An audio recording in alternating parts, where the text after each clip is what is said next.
Hello बच्चों, welcome to my YouTube channel PCB vision.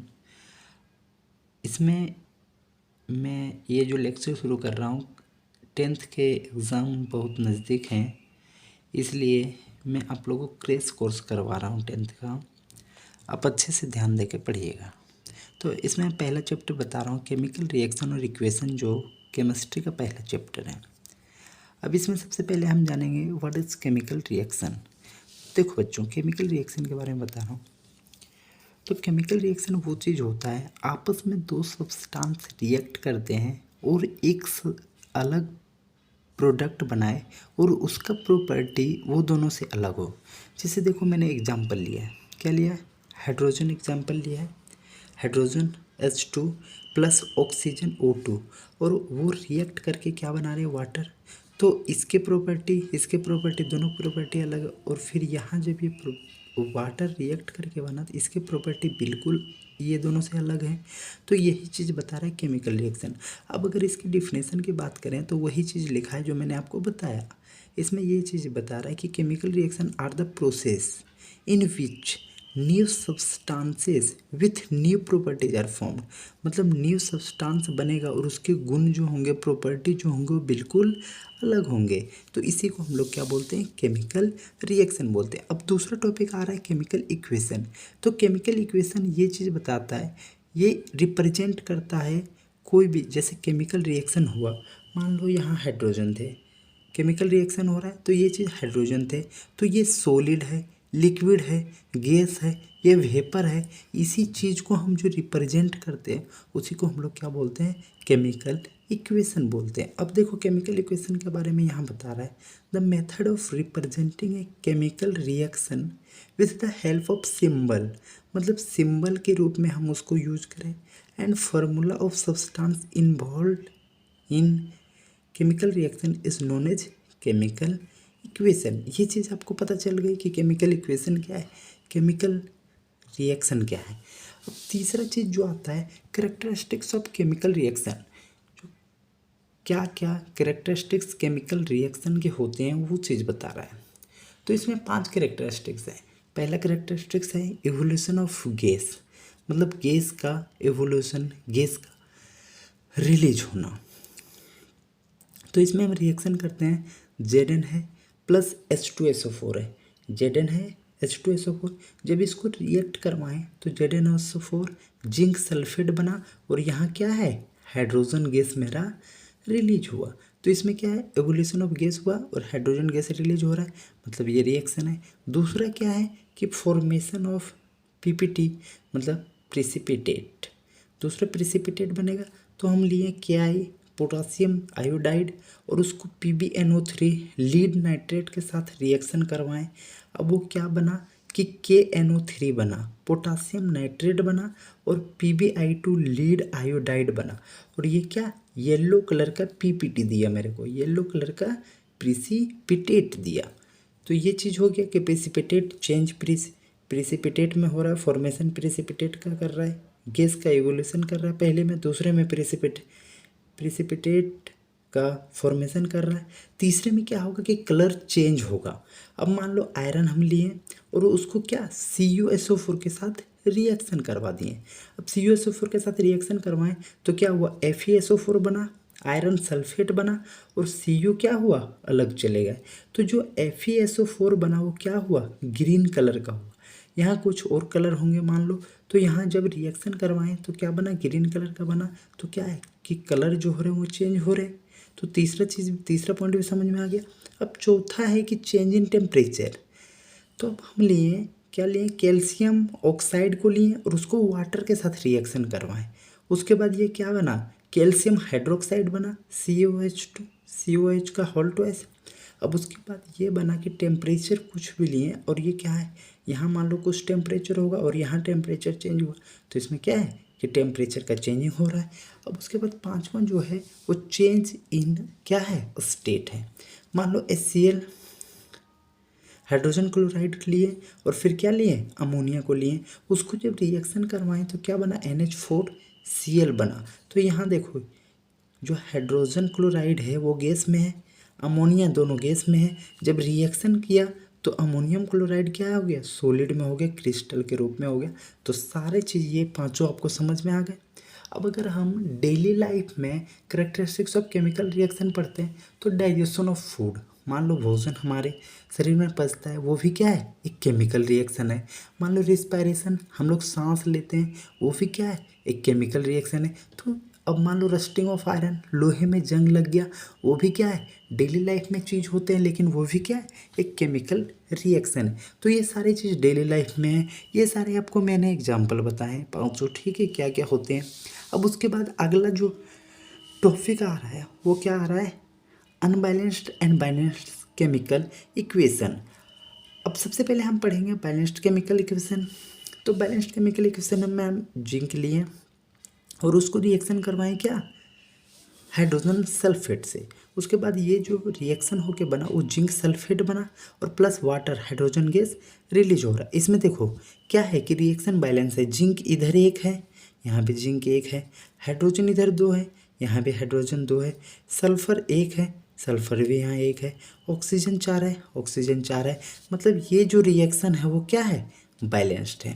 अब दूसरा अगर हम लें अनबैलेंस्ड केमिकल इक्वेशन, तो हाइड्रोजन यहाँ दो है, हाइड्रोजन लिए, ऑक्सीजन लिए और उसको रिएक्शन करवा के क्या वाटर बना। अब हाइड्रोजन दो है यहाँ, यहाँ भी चलो हाइड्रोजन दो है, हाइड्रोजन बैलेंस है। लेकिन ऑक्सीजन की हम बात करें तो ऑक्सीजन यहाँ कितने हैं, दो हैं, बट प्रोडक्ट के साइड में ऑक्सीजन मेरे कितने हैं, वन है। तो ये रिएक्शन जो है वो क्या है, बैलेंस नहीं है। अब सबसे पहले मान लो तुम लोग के मन में भी एक क्वेश्चन अराइज होगा बच्चों कि क्या रीज़न है कि हमको कोई भी रिएक्शन को बैलेंस करना पड़ रहा है। तो इसका रीज़न ये है बच्चों कि जब तक हम कोई भी रिएक्शन को, लेबोचिर साहब ने बताया था कि अगर हम रिएक्शन को बैलेंस नहीं करें तो लॉ ऑफ कंजर्वेशन ऑफ मास जो होगा वो फॉलो नहीं होगा। तो वही चीज़ यहाँ लिखा है कि we need balanced chemical equation because we need to follow law of conservation of mass. अब मान लो अगर law of conservation of mass भी नहीं पता है तो मैं बता दे रहा हूँ कि law of conservation of mass वो चीज़ होता है बच्चों कि mass can neither be created nor be destroyed. Mass को ना तो हम बना सकते हैं ना हम उसको डिस्ट्रॉय कर सकते हैं, बिगाड़ सकते हैं। तो यही चीज़ बता रहा है कि टोटल मास ऑफ रिएक्टेंट, मान लो जितना भी रिएक्टेंट के साइड में मास होगा वो इक्वल होना चाहिए हमेशा क्या, टोटल मास ऑफ प्रोडक्ट। मतलब मान लो अगर रिएक्टेंट के साइड में 20 kg है, मान लो अगर मास इस ये साइड में 20 kg है तो प्रोडक्ट के साइड में भी मास कितने होने चाहिए, 20 kg होने चाहिए। तभी law of conservation of mass follow हो पाएगा। ये चीज़ है। अब देखो रिएक्टेंट और प्रोडक्ट के बारे में मैं फिर अब बता रहा हूँ। हाइड्रोजन लिए, ऑक्सीजन लिए, तो जो रिएक्शन में भाग लेगा, रिएक्टेंट का डिफिनेशन अगर बोलो बच्चों तो ये होता है which take part in chemical reaction. जो केमिकल रिएक्शन में भाग लेते हैं उसी को हम लोग क्या बोलते हैं, रिएक्टेंट बोलते हैं। और फिर उसके बाद ये रिएक्शन करके जो प्रोडक्ट बनाते हैं उसको हम लोग फिर प्रोडक्ट बोलते हैं। ये चीज़ हो गया। अब देखो फिर अगला टॉपिक हम आए बैलेंसिंग ऑफ केमिकल इक्वेशन। तो देखो बच्चों बैलेंसिंग ऑफ केमिकल इक्वेशन में आपको दूसरे पेज में बताता हूँ, अच्छे से समझना बच्चों। देखो सबसे पहले मैंने ले लिया यहाँ एक रिएक्शन लिए, एफिलिया बच्चों और प्लस, दिख नहीं रहा अच्छे से, मान लो पहले चलो लिख लेता हूँ, एफिलिया प्लस उसके बाद क्या लिया, H2O लिया। ये चीज़ लिया बच्चों। अब मान लो ये रिएक्शन करेगा और फिर क्या बनाएगा, Fe3O4 बनाएगा और प्लस क्या, H2 बनाएगा। ये चीज़ है। अब देखो ध्यान से बच्चों, अगर रिएक्शन को हम लोग देखें तो रिएक्शन बैलेंस करने का एक ही रूल होता है कि दोनों साइड इक्वल होने चाहिए। तो देखो आयरन यहाँ एक है लेकिन यहाँ कितने हैं, 3 है। ऑक्सीजन यहाँ एक है, यहाँ कितने हैं, 4 है। हाइड्रोजन 2 है, हाइड्रोजन 2 है। तो मतलब हाइड्रोजन बैलेंस है और सारी चीज़ बैलेंस नहीं है। तो देखो सबसे पहले क्या करेंगे, ये साइड LHS ले लेंगे और ये साइड जो है वो RHS लेंगे हम बच्चों। ये चीज़ हो गया। अब देखो LHS के साइड जो एलिमेंट दिया हुआ वो उसको सबसे पहले उसको आप लिखो। तो आयरन दिया हुआ है, फिर उसके बाद क्या दिया हुआ है, हाइड्रोजन दिया हुआ है, फिर उसके बाद क्या दिया हुआ, ऑक्सीजन दिया हुआ है। ये चीज़ है। इधर भी RHS के साइड में भी लिखो, क्या दिया हुआ, आयरन दिया हुआ है, उसके बाद क्या दिया हुआ, हाइड्रोजन दिया हुआ है, फिर क्या दिया हुआ, ऑक्सीजन दिया हुआ। अब देखो सबसे पहले बेसिकली ये होता है कि रिएक्ट प्रोडक्ट के साइड में मेरा 3 है और इधर कितने हैं, 1 है, यहाँ कितने हैं, 3 है। तो सबसे पहले मान लो प्रोडक्ट के साइड में मेरा 3 है और रिएक्टेंट के साइड में 1 है, तो सिंपली सोचो बच्चों कि यहाँ अगर हम 3 से मल्टीप्लाई कर दें तो कितने, ये मेरा बैलेंस हो जाएगा। हाइड्रोजन कितने हैं, 2 हैं, हाइड्रोजन इधर भी 2 हैं, ऑक्सीजन फिर कितने, इधर 1 है और इधर कितने हैं, 4 हैं। तो ये चीज़ हो गया बच्चों। अब मान लो इधर 1 ऑक्सीजन है, अब अगर हम इसको भी 4 से कर दिए तो कितना, ऑक्सीजन 4 हो गया। तो देखो अगर यहाँ 3 से गुना किए तो यहाँ सबसे पहले कितना लगा दो, 3 लगा दो, ये चीज़ बैलेंस हो गए। आयरन इधर भी 3, इधर भी 3, ये बैलेंस हो गए। अब उसके बाद मेरा क्या बचा, हाइड्रोजन भी बैलेंस है। अब अगर मान लो हम ऑक्सीजन के जगह 4 लगाते हैं बच्चों, तो यहाँ हमको 4 लगाना पड़ेगा। तो फिर क्या हुआ कि देखो यहाँ जो है ऑक्सीजन तो 4 हो गए, लेकिन यहाँ क्या है कि हाइड्रोजन भी बढ़ गए। 4 इंटू 2 कितने हो गए, 8 हाइड्रोजन हो गए। और जबकि यहाँ कितने, 2 ही हाइड्रोजन है, तो यहाँ क्या करेंगे, 4 कर देंगे। अब देखो कि अब रिएक्शन बैलेंस है, आयरन 3, यहाँ भी दोनों साइड। अगर हम हाइड्रोजन की बात करें तो यहाँ कितने हाइड्रोजन हो गए, 8 हाइड्रोजन हो गए, कुल मिला के 8 हाइड्रोजन। और अगर इधर भी हम बात किए तो कितने, 8 हाइड्रोजन हो गए, दोनों साइड बराबर हैं। अब उसके बाद अगर ऑक्सीजन की बात करें तो यहाँ भी 4 ऑक्सीजन, इधर भी, और यहाँ भी क्या है, 4 ऑक्सीजन। तो ये रिएक्शन बैलेंस हुआ। इसी तरह कोई भी रिएक्शन को हमको बैलेंस करना है। ये चीज़ क्लियर हो बच्चों। अब फिर आ जाओ उसी पेज पे। अब उसके बाद रिएक्शन बैलेंस करने सीख गए हम। अब उसके बाद टॉपिक आते हैं एक्सोथर्मिक और इंडोथर्मिक रिएक्शन। देखो एक्सोथर्मिक और इंडोथर्मिक रिएक्शन में होता है कि एक में क्या होता है कि हीट एब्जॉर्ब करता है और दूसरे में क्या होता है कि हीट रिलीज होता है। मान लो रिएक्शन चल रहे हैं, रिएक्टेंट ये साइड है, फिर प्रोडक्ट, रिएक्टेंट से क्या प्रोडक्ट बनेंगे। तो एक्सोथर्मिक में जो हमारा होगा, एक्सोथर्मिक वाले प्रोसेस में क्या होगा कि हीट हमेशा एब्जॉर्ब होगा, मतलब इसमें हीट ज़्यादा चाहिए होगा मेरे को। और एंडोथर्मिक रिएक्शन में मान लो रिएक्टेंट से प्रोडक्ट बनाएंगे तो इसमें क्या होगा कि हीट रिलीज, अगर कम भी हीट दें तो ये रिएक्शन हो जाएंगे, लेकिन इसमें क्या है कि हीट एब्जॉर्ब करेगा, इसमें ज़्यादा हीट चाहिए होगा। इतना ही पढ़ना है अभी 10वीं क्लास में बच्चे इंडोथर्मिक और एक्सोथर्मिक के बारे में। आगे आप क्लास मूव करोगे 11th 12th तो वहाँ डिटेल में आप एक्सोथर्मिक और इंडोथर्मिक रिएक्शन के बारे में पढ़ोगे। अब जो मोस्ट इम्पोर्टेंट टॉपिक आ रहा है वो आगे आ रहा है बच्चों, टाइप्स ऑफ केमिकल रिएक्शन। देखो 2 क्वेश्चन तो मानो कि ये जो 2 टॉपिक है वो इसी से क्वेश्चन ज़्यादातर पूछे जाएंगे। एक है बैलेंसिंग ऑफ केमिकल रिएक्शन जिसको मैंने इंपॉर्टेंट लिख दिया, और दूसरा इसमें भी इंपॉर्टेंट लिख लो बच्चों, ये भी बहुत इंपॉर्टेंट है। दूसरा टाइप्स ऑफ केमिकल रिएक्शन। अब टोटल जो होते हैं वो 4 टाइप्स ऑफ केमिकल रिएक्शन होते हैं। पहला कम्बिनेशन रिएक्शन, दूसरा डिकम्पोजिशन रिएक्शन, तीसरा डिस्प्लेसमेंट रिएक्शन, और चौथा क्या, डिकम्पोजिशन रिएक्शन। तो लेके चलते हैं बच्चों, पहला कम्बिनेशन रिएक्शन के बारे में देखते हैं। तो कम्बिनेशन रिएक्शन के बारे में सबसे पहले समझो, इसमें बता रहा है कि दोज रिएक्शन इन विच 2 और मोर सब्सटेंसेस कंबाइंड, 2 या 2 से ज़्यादा सब्सटेंस अगर कंबाइन करा और एक सिंगल प्रोडक्ट बनाया बच्चों, तो उसी को हम लोग क्या बोलेंगे, कम्बिनेशन रिएक्शन। जैसे कि देखो मैंने यहाँ लिखा है A + B रिएक्शन करके क्या बनाएंगे, AB बनाएंगे, ठीक है। तो उसी तरह मान लो हम लिए, क्या लिए, कैल्शियम ऑक्साइड लिए जो कि सॉलिड स्टेट में है, प्लस वाटर लिए जो कि लिक्विड स्टेट में होता है, और इसको क्या बनाए, कैल्शियम हाइड्रोक्साइड। इसको देखो कैल्शियम ऑक्साइड बोलते हैं, इसको क्विकलाइम भी बोलते हैं। अब वाटर के साथ रिएक्शन किया तो कैल्शियम हाइड्रोक्साइड बनाया, और इसको क्या बोलते हैं, सिलेक्ट लाइम बोलते हैं। तो देखो 2 या 2 से ज़्यादा सब्सटेंस है, और जब ये कंबाइन कर रहा है, रिएक्शन कर रहा है, तो देखो एक ये सिंगल प्रोडक्ट बना रहा है, तो यही प्रोसेस को हम लोग क्या बोलेंगे, कम्बिनेशन रिएक्शन बोलेंगे। अब देखो बच्चों दूसरे साइड मूव करते हैं हम। इसमें अब हमको पढ़ना है क्या, डिकम्पोजिशन रिएक्शन। तो देखो कम्बिनेशन रिएक्शन में हम क्या पढ़े थे कि अगर दो या दो से ज़्यादा सब्सटेंस कंबाइन किए और वो क्या सिंगल प्रोडक्ट बनाए तो उसको डिकम्पोजिशन रिएक्शन बोलेंगे। अब इसी का उल्टा होता है किसमें, डिकम्पोजिशन रिएक्शन में होता है। उसमें क्या था कि दो एलिमेंट को कंबाइन कर रहे थे, इसमें क्या होगा कि वही कंबाइन जो हुआ था और सिंगल प्रोडक्ट बनाया था, वही सिंगल प्रोडक्ट को दो पार्ट में अगर हम तोड़ दिए तो उसी को डिकम्पोजिशन रिएक्शन बोले। देखो डिफिनेशन पढ़ो तो समझ में अच्छे से आएगा।